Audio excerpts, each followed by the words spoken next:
Hey everyone, Charlie Moore here, Bee with me, and I'm going to teach you how to set up your native bee house.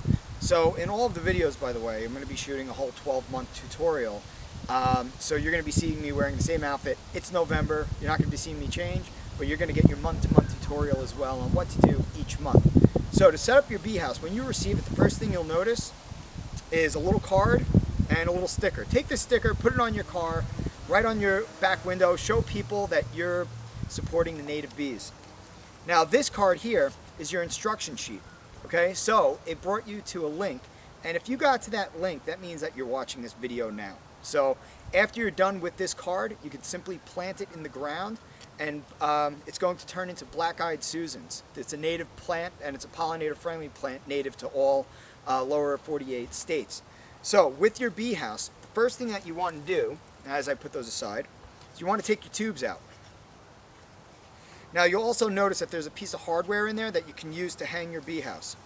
So from your bee house, with the paper tubes, the first thing that you want to do is take dirt from your actual ground, okay? And I have a little bucket next to me of my own dirt.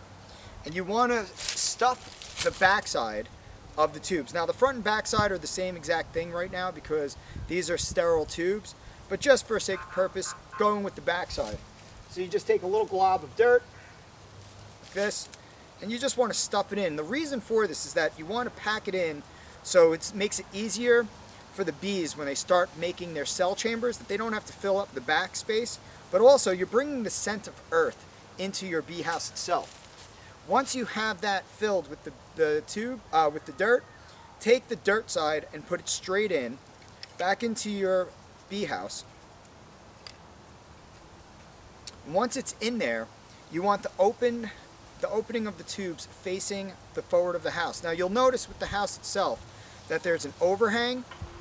That's to protect the house from the nesting tubes from getting wet from any rain or moisture. Now on the back side of the house, you'll notice that there's a keyhole slot.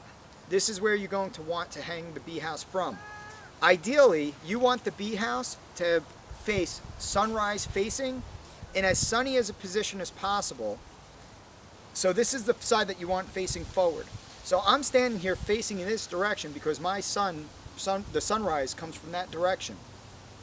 So I'm going to hang it about eye height. And the reason for eye height is to keep it away from any ground predators, but also so you can visually see and observe what's going on. Because as you're hanging the bee house, it's nice to watch them actually nest, fly in and out of the house. So go about eye height and hang it on either a post, which is best. If you have a wooden post, that'd be ideal. And hang it in an area where you can, where you don't have to worry about putting it directly in your garden, around your flower bed. You can if you want, but ideally anywhere that's in a sunny spot and sunrise facing.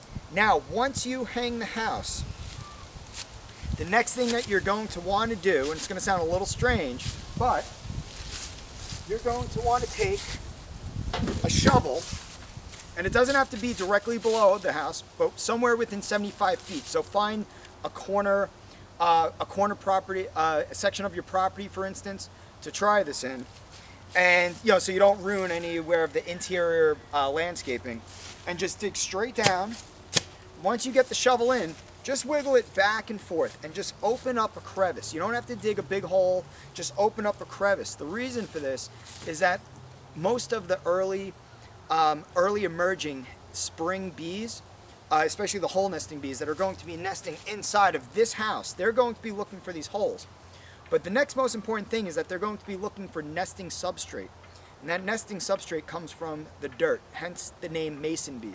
So by making a little crevice, you're giving them access to more of that clay-like substrate that they're looking for to make their nesting chambers. So that's as simple as it is to hang your bee house. So thank you for supporting the native bees. Do a great job with providing a habitat in your backyard, and you'll have more tutorial videos to come. Charlie Moore out.